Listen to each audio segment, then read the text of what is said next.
I watched Venezuela collapse under socialism, and I am here to offer a different perspective on why that economic system is a catastrophic failure and why it will destroy the United States if implemented. The rise of socialism begins with the social class hatred politicians seeds on people's heart, and obviously the banning of private gun ownership. The common phrase of "you don't know what you have until you lose it" was a bit different for me.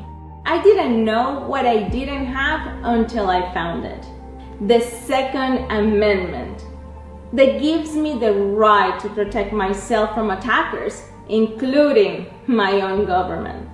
In the early 2000s, I was competing and shooting every day. However, while Venezuela was a wealthy country with the largest oil reserve in the world, the government began to make it harder for people to acquire ammunition. My shooting team could not even get .22 caliber or pellets to practice. Before Hugo Chavez took power, pellets and .22 ammunition was widely available. Gun store existed.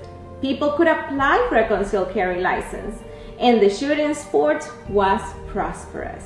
However, I felt the impact of gun regulations after the socialist government took power. Then we stopped getting high-quality ammunition and pellets, so we trained with whatever was available. I knew then this was not going to improve. My coach started warning me, and everyone at the gun range. He would tell me, "Hugo Chavez speaks just like Fidel Castro." But people in Venezuela didn't realize how serious it is when the government begins to strip away your power and your rights. He constantly said that Venezuela was going to end up like Cuba. Bernie Sanders even said on his Senate website that the American dream is more apt to be realized in South America, in places such as Ecuador, Venezuela, and Argentina, where incomes are actually more equal. But equal? Equal to whom? Perhaps Bernie, as the rest of the socialists, like when everybody's at the same lower social class bracket, a bracket that is easy to manipulate and deceive. I took my coach's warning very seriously, and I started looking to leave the country. I thought to myself, what's the point of having an Olympic medal if my entire life is ruined? In 2002, I moved to the US, hoping for a life where I could be the writer of my destiny, instead of being the beggar of the government. No, because that is not me, that is not what I believe life is all about. So I left everything behind to come to the United States. Finally, in 2002, my visa was approved and I received my green card. At first, everyone who knew me in Venezuela thought I was crazy. They kept telling me that whatever happened to Cuba will never happen in Venezuela, that we were not an island and we had the largest oil reserve in the world. And I don't understand them. I mean, it is hard to believe what you have never seen. But sure enough, I watched Venezuela destroy itself.